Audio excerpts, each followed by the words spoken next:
الحمد لله نحمده ونستعينه ونستغفره ونعوذ بالله من شرور أنفسنا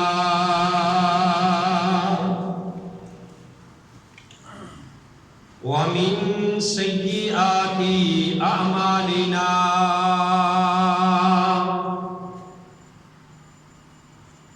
من يهده الله فلا مضل له ومن يضلل فلا هادي له وأشهد أن لا إله إلا الله وحده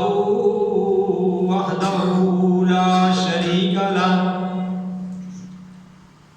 وأشهد أن محمدا عبده ورسوله يا أيها الذين آمنوا اتقوا الله حق تقاته ولا تموتن إلا وأنتم مسلمون يا أيها الناس اتقوا ربكم الذي خلقكم من نفس واحدة وخلق منها زوجها وبث منهما رجالا كثيرا ونساء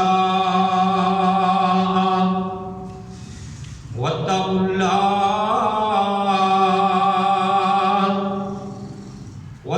الله الذي تساءلون به والأرحام إن الله كان عليكم رقيبا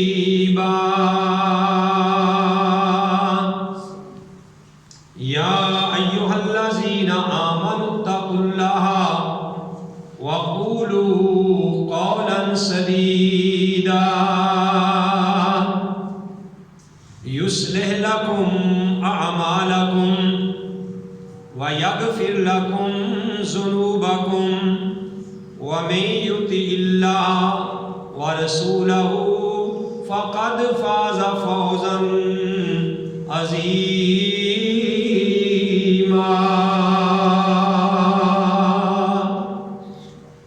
أما بعد فإن خير الحديث كتاب الله وخير الهدي هدي محمد صلى الله عليه وآله وسلم وشر الأمور محدثاتها وكل محدثة بدعة وكل بدعة ضلالة وكل ضلالة في النار. أعوذ بالله السميع العليم من الشيطان الرجيم. بسم الله الرحمن الرحيم. قال الله تبارك وتعالى في القرآن المجيد والفرقان الحميد لقد كان لكم في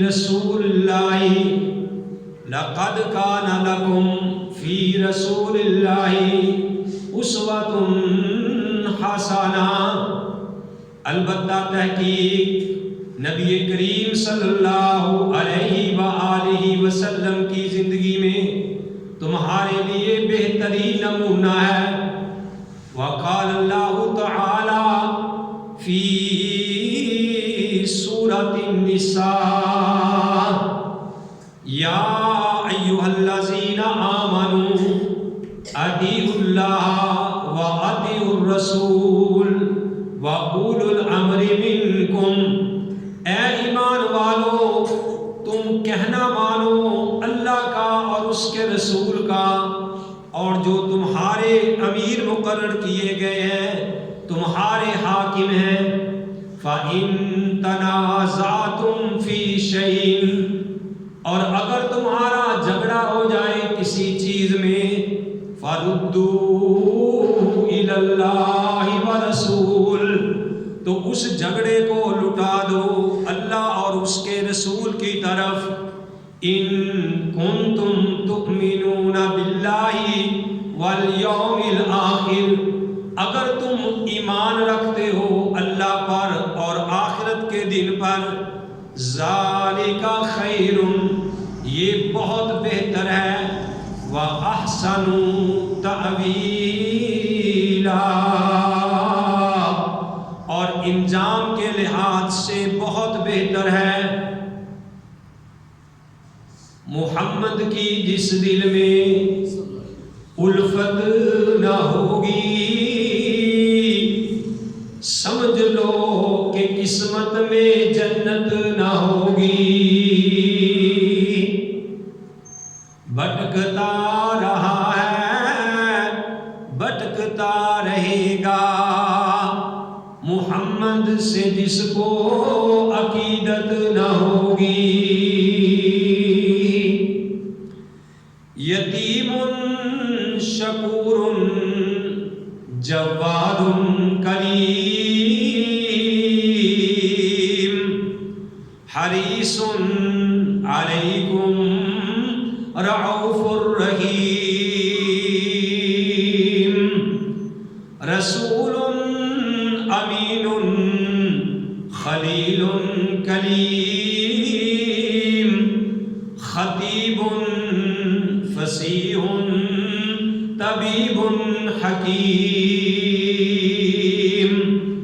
مزمل مدثر معلی مقام، رسول خدا پہ لاکھوں سلام۔ ہر قسم کی حمد و ثنا اللہ وحدہ لا شریک کی ذات پاک کے لیے، وہ اللہ جو ساری کائنات کا خالق اور مالک ہے۔ حمد و ثنا کے بعد لاکھوں اور کروڑوں درود و سلام امام الانبیاء، امام القبلتین، امام الثقلین، امام الحرمین، امام اعظم، مرشد اعظم، رہبر اعظم، آمنہ کے لعل، عبداللہ کے در یتیم، ساری کائنات کے سردار محمد رسول اللہ صلی اللہ علیہ وآلہ وسلم کی ذات گرامی۔ محترم حضرات، جس طرح کہ آپ کے علم میں ہے کہ سورہ البقرہ اس کی تفسیر جاری و ساری ہے۔ پچھلے جمعۃ المبارک کے خطبہ کے اندر جو بھائیوں نے سوال کیے تھے ان کے جوابات دیے گئے تھے، اور لائٹ بھی نہیں تھی، وقت بھی زیادہ ہو گیا تھا، کچھ سوالوں کے جواب باقی رہ گئے تھے، اور خاص کر ایک سوال جو میری کسی بہنہ نے لکھ کے بھیجا تھا وہ بڑا اہم تھا۔ میرے ذہن میں یہ بھی آیا کہ وہ جمعہ پڑھنے آئی ہوگی تو انہوں نے کہا کہ شاید جان بوجھ کے اس کا جواب نہیں دیا گیا۔ تو ویسے بھی یہ سوال و جواب کی نشست کا جو ہمارا جمعہ ہوتا ہے مہینے کے بعد، یہ 2-3 مہینے تقریباً گزر گئے تو سوالوں کے جوابات کا سلسلہ جو تھا وہ نہیں ہوا، رک گیا۔ تو پچھلے جمعۃ المبارک کے خطبہ کے اندر میں نے اللہ کی توفیق سے جو بھائیوں کے سوال تھے ان کا جواب دیا، اور وقت کی نزاکت کے پیش نظر میں کچھ سوالوں کے جوابات نہیں دے سکا، تو میں نے کوشش کی کہ اللہ کی توفیق سے جو باقی سوال تھے ان کا جواب دیا جائے، پھر پتہ نہیں دوبارہ زندگی میں موقع آئے یا نہ آئے۔ تو جو نیکی کا کام ہو بندے کو فوراً کر دینا چاہیے۔ میرے بھائیوں، ان میں ایک یہ بھی سوال تھا کہ بھئی کیا جب سجدہ تلاوت ہم کرتے ہیں، قرآن پڑھا جاتا ہے، اس میں سجدہ آ جاتا ہے، کیا وہ سجدہ کرنا فرض ہے؟ پچھلے جمعہ المبارک کے خطبہ میں یہ بات بتائی تھی کہ جو تلاوت قرآن کے لیے سجدہ کیا جاتا ہے اس کے لیے وضو شرط نہیں ہے، بغیر وضو کے بھی وہ سجدہ کیا جا سکتا ہے، کیونکہ پیارے نبی علیہ الصلوۃ والسلام نے فرمایا کہ مجھے صرف نماز کے لیے وضو کرنے کا حکم دیا گیا ہے۔ پیارے نبی ہمارے لیے نمونہ بن کے آئے، لقد کان لکم فی رسول اللہ اسوۃ حسنہ، اللہ کے نبی کی زندگی کو اللہ نے ہمارے لیے نمونہ بنایا ہے۔ تو میرے بھائیوں، جو پیارے نبی ہمارے لیے نمونہ بن کے آئے ہیں انہی سے ہم پوچھ لیتے ہیں، انہی کی زندگی کو مد نظر رکھتے ہوئے جو پیارے نبی علیہ الصلوۃ والسلام کی زبان مبارک سے نکلی ہوئی بات ہے ہم اسی حوالے سے بات کرتے ہیں۔ تو میرے بھائیوں، یہ بخاری شریف کے اندر یہ حدیث موجود ہے، کتاب سجود القرآن کے اندر، کہ صحابی رسول کے بارے میں آتا ہے، زید بن ثابت رضی اللہ تعالیٰ عنہ فرماتے ہیں کہ قرأت علی النبی صلی اللہ علیہ وسلم والنجم، کہ میں نے نبی کریم صلی اللہ علیہ وسلم کے سامنے سورہ نجم پڑھی، کیونکہ اس کے اندر سجدہ آتا ہے، والنجم اذا ہوا ما ضل صاحبکم وما غوی۔ تو صحابی رسول فرماتے ہیں کہ قرأت علی النبی صلی اللہ علیہ وسلم والنجم، میں نے نبی کریم صلی اللہ علیہ وسلم کے سامنے سورہ نجم پڑھی، فلم یسجد فیہا، تو نبی علیہ الصلوۃ والسلام نے اس میں سجدہ نہیں کیا۔ تو اس سے یہ بھی مسئلہ ثابت ہو گیا کہ اگر بندہ سجدہ تلاوت یعنی جو کرتا ہے، قرآن پڑھ رہا ہے، کسی میں صورت میں سجدہ آ گیا ہے تو اس میں سجدہ نہ بھی کرے تو آدمی گناہ گار نہیں ہوگا۔ سجدہ کرنا افضل ہے، بہتر ہے۔ اگر کسی وجہ سے نہ بھی کیا جائے تو اس میں کوئی حرج والی بات نہیں ہے، کیونکہ صحابی رسول نے فرما دیا قرأت علی النبی صلی اللہ علیہ وسلم والنجم فلم یسجد فیہا، کہ میں نے نبی علیہ الصلوۃ والسلام کے سامنے سورہ نجم پڑھی اور آپ صلی اللہ علیہ وسلم نے اس میں سجدہ نہیں کی۔ تو دوسرا سوال جو کیا گیا اس کا بھی بھائیوں جواب سن لیجئے، کہ کسی نے یہ کہا کہ کیا غصے سے دی ہوئی طلاق واقع ہو جاتی ہے؟ تو بھی طلاق کوئی پیار سے تو نہیں دی جاتی، طلاق کوئی ہنسی سے دے، پیار سے دے یا غصے سے دے، طلاق واقع ہو جائے گی۔ ہاں، اگر کوئی زبردستی کسی سے طلاق لینا چاہتا ہے، آ کے گن پوائنٹ پہ کہتا کہ اپنی بیوی کو طلاق دے ورنہ تجھے میں فیر مار دوں گا، پھر اگر وہ بندہ طلاق دے دیتا ہے تو وہ طلاق نہیں ہوگی۔ الطلاق مکرہ لا یجوز، مالک بن انس رضی اللہ تعالیٰ عنہ کے بارے میں آتا ہے کہ وقت کے خلیفہ نے ان کا یہ فتویٰ تھا کہ زبردستی طلاق واقع ہو جاتی ہے۔ ان کا یہ فتویٰ انہوں نے دیا، وقت کے حاکم کو للکارا کہ بھئی زبردستی طلاق نہیں ہوتی۔ اب انہوں نے سزا کے طور پہ اس کا منہ کالا کر دیا، گدھے کے اوپر اس کو بٹھا دیا، داڑھی ان کی مونڈ دی گئی اور وہ گدھے کے اوپر بیٹھے ہوئے ہیں۔ اس وقت کے حاکم نے کہا کہ اس کو بازاروں کا چکر لگاؤ، جب تک یہ اپنی بات سے باز نہیں آتا، اپنا فتویٰ واپس نہیں لیتا۔ تو میں قربان چاہوں جنہوں نے پیارے نبی علیہ الصلوۃ والسلام کی زندگی کو نمونہ بنایا، وہ کہنے لگے لوگوں سن لو، من عرفنی فقد عرفنی، جس نے مجھے پہچان لیا اس نے مجھے پہچان لیا، فلم یعرفنی، اور جس نے مجھے نہیں پہچانا وہ جان لے انا مالک بن انس، میں مالک بن انس بول رہا ہوں اور میں یہ فتویٰ دیتا ہوں کہ الطلاق مکرہ لا یجوز، کہ زبردستی طلاق جو ہے وہ نہیں ہوتی۔ تو بھائیو طلاق مذاق سے دی ہوئی بھی ہو جاتی ہے اور طلاق غصے سے دی ہوئی بھی ہو جاتی ہے، زبردستی طلاق نہیں ہوتی۔ اور یاد رکھو اللہ سے ڈرنا چاہیے، یہ طلاق کو کوئی کھیل تماشا نہیں بنانا چاہیے کہ ہنڈیا میں مرچ کم پڑ گئی ہے طلاق، ہنڈیا میں نمک زیادہ ہو گیا ہے تو طلاق، ٹھیک ہے نا جی، کپڑے استری نہیں کیے تو طلاق، یہ کوئی کھیل تماشا نہیں۔ ابھی میں دیکھ رہا تھا کہ ایک یعنی علاقہ ہے گلیکسی کے کیا 42 بلاک نمبر ہے، وہاں ایک یعنی یہ تازی خبر ہے، کل کی غالباً خبر ہے کہ وہاں بارات آئی، زیادہ یعنی بارات آ گئی، جتنے کہے تھے اس سے زیادہ آدمی آئے، اور جب کھانا پیش کیا گیا تو کھانا کم پڑ گیا، بعض پلیٹوں میں یعنی جو سالن تھا وہ تھوڑا دیا گیا، تو جناب وہ لڑکے والے طیش میں آ گئے کہ ہماری بڑی بےزتی ہوئی ہے، چونکہ نکاح کے بعد ہی کھانا ہوتا ہے، نکاح ہو گیا تھا، اب وہاں لڑائی جھگڑا ہوا تو نوبت جناب مکوں پہ آ گئی، ٹھیک ہے نا، وہ کرسیاں چل گئی، بہت زیادہ لڑائی ہوئی، پولیس کو بلا لیا گیا، بلا کے جناب کام کو رفع دفع کیا۔ تو وہ بیچاری کہنے لگی کہ جنہوں نے ایک گوشت پہ اتنا ہمارے ساتھ کر لیا، کل یہ میرے ساتھ کیا کریں گے؟ تو میرے بھائیوں اسی وقت پھر اس کو طلاق دے کے روانہ کر دیا۔ ہم نے تو طلاق کو کھیل تماشا بنایا ہے، تو اس طریقے سے یہ کام نہیں کرنے چاہیے۔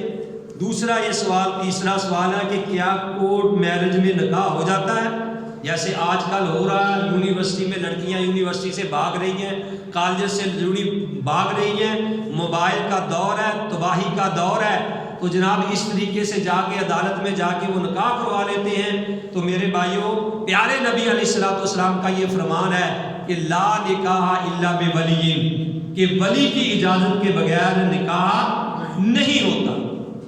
اگر کوئی آدمی اس طریقے سے عورت باغ کے نکاح کرا لے گی تو وہ ساری زندگی اپنی زندگی حرام گزارے گی، اور جو اولاد ان کی ہوگی میرے بھائیوں وہ بھی حرام زادی ہوگی، ان کی ساری زندگی حرام پہ گزرے گی۔ الحمدللہ اللہ کا احسان ہے کہ ہماری عدالت نے اس بات کو تسلیم کر لیا ہے، اب یہ قانون پاس الحمدللہ تقریباً ہو گیا ہے کہ اب کوئی بھی اس طریقے سے باغ کے کورٹ میرج میں جا کے شادی ولی کی اجازت کے بغیر نہیں کر سکتا۔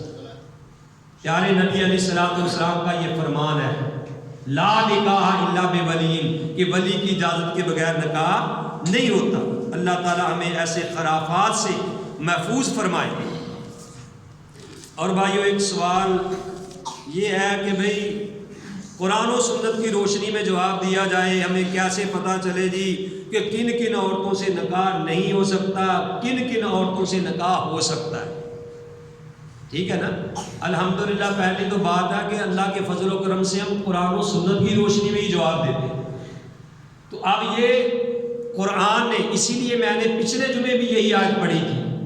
آج بھی وہی آیت پڑھی ہے کہ یا ایھا الذین آمنوا اطیعوا اللہ و اطیعوا الرسول، اے ایمان والو اطاعت کرو اللہ کی اور اس کے رسول کی، وَأُولُو الْأَمْرِ مِنْكُمْ، اور جو تمہارے حاکم ہیں ان کی بھی اطاعت کرنی ہے۔ لیکن اگر ان کی اطاعت کرتے ہوئے کسی چیز میں جھگڑا بڑھ جاتا ہے فَرُدُّوهُ إِلَى اللَّهِ وَالرَّسُولِ، تو اس اپنے جھگڑے کو اللہ اور اس کے رسول کی طرف لٹا دینا ہے۔ تو میرے بھائیوں ہمارے سامنے اللہ کا قرآن ہے، اللہ احکم الحاکمین نے قرآن میں یہ باتیں بتائی ہیں، ہمیں قرآن کا شوق ہی نہیں ہے۔ اگر ہم قرآن پڑھیں تو قرآن میں یہ موجود ہے، یہ دیکھیے 4 پارہ ہے اور میرے بھائیوں سورہ النساء ہے۔ اللہ احکم الحاکمین فرماتے ہیں، آیت نمبر 23 ہے، اللہ نے جو رشتے حرام ہیں وہ اللہ نے اپنے قرآن میں، یہ میرے سامنے اللہ کا قرآن ہے، سورہ نساء ہے، پارہ نمبر 4 ہے، آیت نمبر 23 ہے، گھر جا کے مطالعہ کریں، ترجمے والے قرآن ملتے ہیں۔ اللہ احکم الحاکمین نے بتا دیا کہ لوگوں حرمت علیکم امہاتکم و بناتکم و اخواتکم و اماتکم و خالاتکم وقت کی نزاکت کے پیش نظر میں صرف ترجمہ کرتا ہوں کیونکہ ٹائم تھوڑا ہوتا ہے۔ اللہ تعالیٰ نے فرما دیا کہ تمہارے اوپر تمہاری مائیں حرام کر دی گئی ہیں، تمہاری بیٹیاں حرام کر دی گئی ہیں، ان کے ساتھ تمہارا نکاح نہیں ہو سکتا، تمہاری بہنیں تمہارے لیے حرام ہے، تمہاری پھوپھیوں کے تمہارے لیے حرام ہے، تمہاری خالائیں تمہارے لیے حرام ہے، تمہاری بھتیجیاں، تمہاری بھانجیاں، اور تمہاری وہ مائیں جنہوں نے تمہیں دودھ پلایا ہے، اور تمہاری وہ بہنیں جو رضائی بہنیں ہیں، اور تمہاری بیویوں کی جو مائیں ہیں مدر اللہ جن کو ساس کہتے ہیں، اور وہ بیٹیاں جو پچھلے خامد سے آئی ہیں، جو عورت تمہارے نکاح میں آ گئی ہیں، پچھلے خامد سے بیٹیاں ساتھ تھی، اگر وہ آدمی اپنی بیوی سے جس سے نکاح اس کا ہوا ہے پچھلے خامد سے بیٹیاں تھی، اگر یہ اس کے ساتھ ابھی ملا نہیں، ابھی خلوت کی ضرورت نہیں پڑی، طلاق کی نوبت پہلے آ گئی ہے، تو پھر ان بیٹیوں سے نکاح ہو سکتا ہے۔ اگر یہ اپنی بیوی کے ساتھ نکاح کے بعد ملا اور پھر ان بیٹیوں کے ساتھ نکاح نہیں ہو سکتا، وہ بیٹیاں بھی نکاح کے لیے حرام ہے۔ اور پھر اللہ حکم الحاکمین نے فرما دیا کہ بھئی تمہارے وہ بیٹے جو تمہارے سلبی بیٹے ہیں، تمہارے حقیقی بیٹے ہیں، ایک ہے بیٹا لے کے پالا ہوا، لے پالک بیٹا، ایک ہے جو تمہارا حقیقی بیٹا ہے، جو اس کی بیوی ہے، اس کے ساتھ بھی تمہارا نکاح نہیں ہو سکتا۔ اور اسی طرح فرمایا کہ دو بہنیں ایک نکاح میں جمع نہیں ہو سکتی، اور وہ عورت جس خامد نے ابھی اپنی بیوی کو طلاق نہیں دی،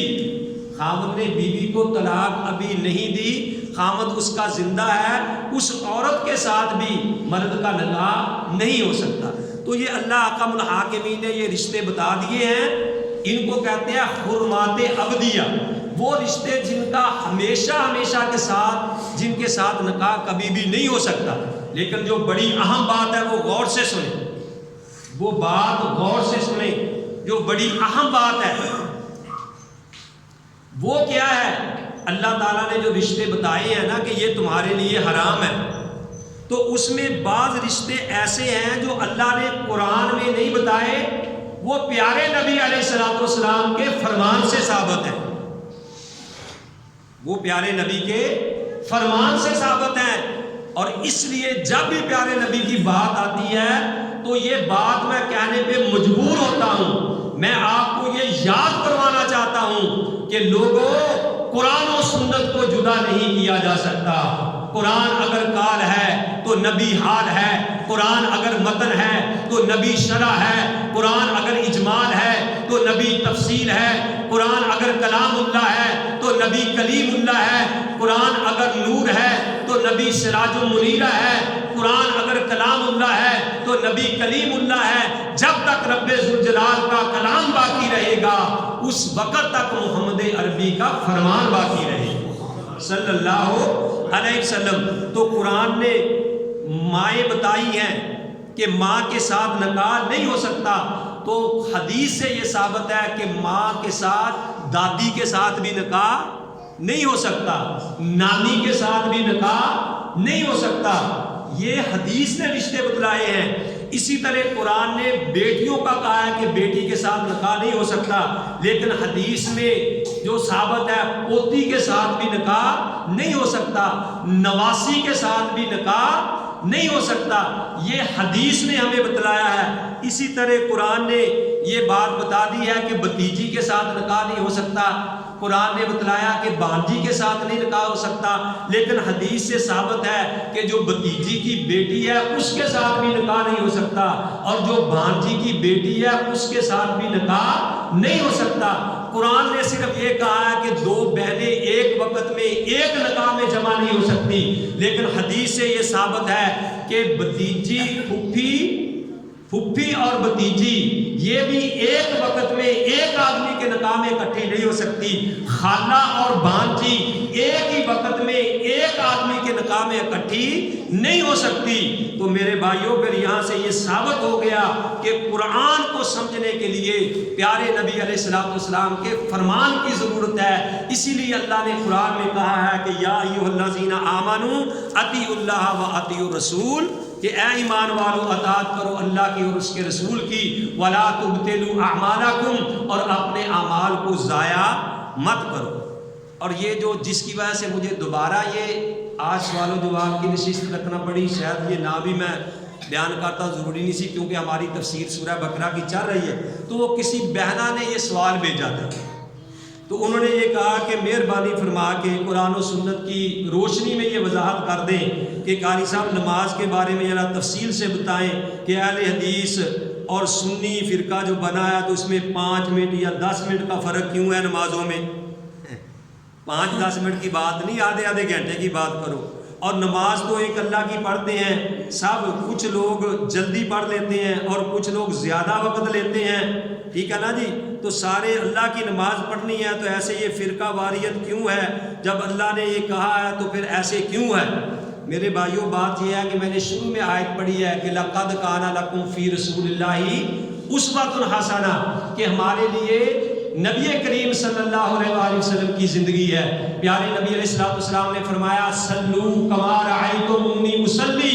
کہ تم نماز اس طریقے سے پڑھو جس طریقے سے مجھے نماز پڑھتے ہوئے دیکھتے ہو۔ پیارے نبی علیہ السلام کا یہ فرمان ہے، اور اللہ نے قرآن میں کہا وَاعْتَصِمُوا بِحَبْلِ اللَّهِ جَمِيعًا وَلَا تَفَرَّقُوا۔ پہلے اللہ نے کہا یا ایھا الذین آمنوا اتقوا اللہ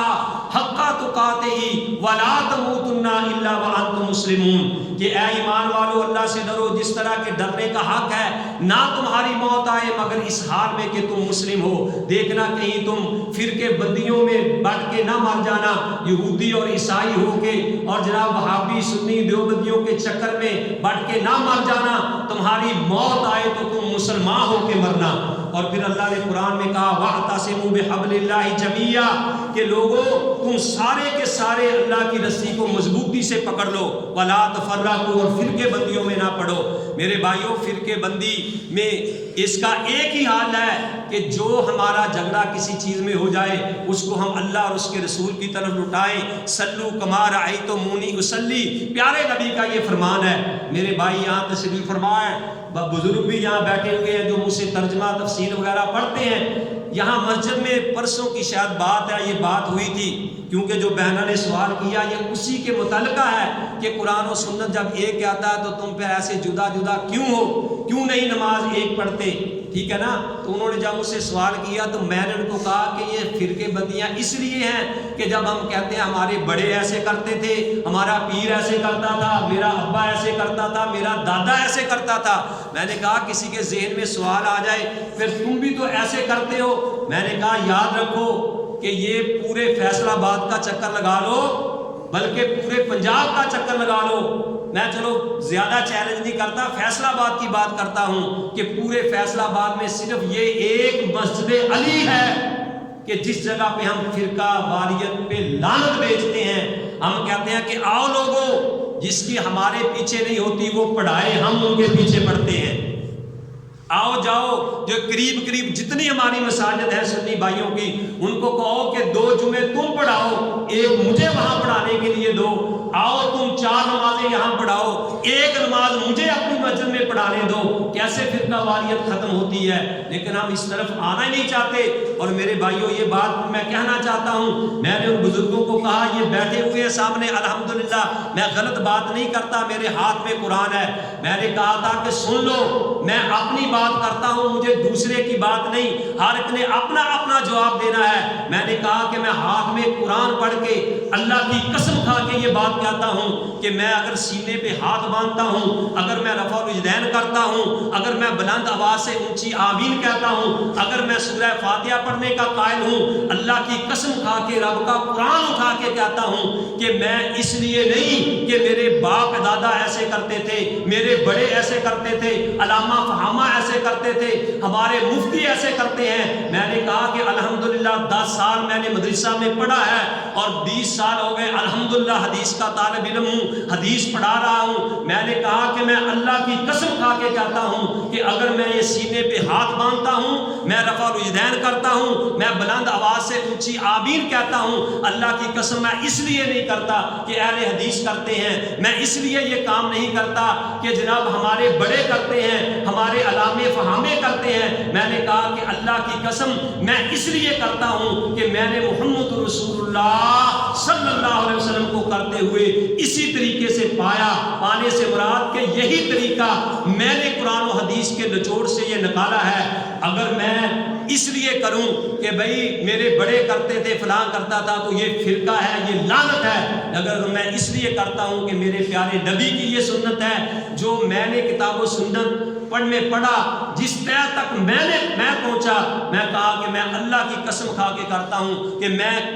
کہتا ہوں کہ میں اس لیے یہ کام کرتا ہوں کہ پیارے نبی صلی اللہ علیہ وسلم ایسے کرتے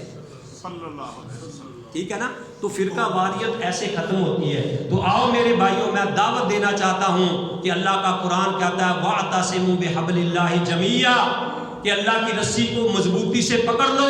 اور فرقے بندیوں میں نہ پڑو. چھوڑ دو فرقے بندیاں. قبر میں بھی یہ سوال نہیں ہونا تو وہابی تھا, سنی تھا, دیوبندی تھا یا کیا تھا. میرے بھائیوں, قبر میں بھی سوال ہوگا من ربو کا, تیرا رب کون ہے, من نبیوں کا, تیرا نبی کون ہے, ماں دینوں کا, تیرا دین کیا ہے. آؤ ہم مل کے اکٹھی نمازیں پڑھیں, آؤ ہم پیار محبت سے رہیں, آؤ لوگوں کو ہم دین کی دعوت دیں. میں نہیں آپ کو وہابی سنی کی طرف بلانا چاہتا, میں دیوبندیوں سنیوں کے اہل حدیثوں کی طرف دعوت نہیں دینا چاہتا. میں کہتا ہوں اللہ کا قرآن کہتا ہے کہ وَاعْتَصِمُوا بِحَبْلِ اللَّهِ جَمِيعًا وَلَا تَفَرَّقُوا, کہ اللہ کی رسی کو مضبوطی سے پکڑ لو. اللہ کی رسی رب کا قرآن ہے اور پیارے نبی علیہ الصلوۃ والسلام کا فرمان ہے. اسی پہ عمل کرو, ہماری دنیا بھی بن جائے گی, آخرت بھی بن جائے گی. اللہ احکم الحاکمین سے دعا ہے کہ جو میں نے سنایا آپ بھائیوں نے سنا, اللہ مجھے بھی اور آپ سب کو بھی صحیح معنوں میں اس پہ عمل کرنے کی توفیق نصیب فرمائے. وما علیہ الا البلاغ.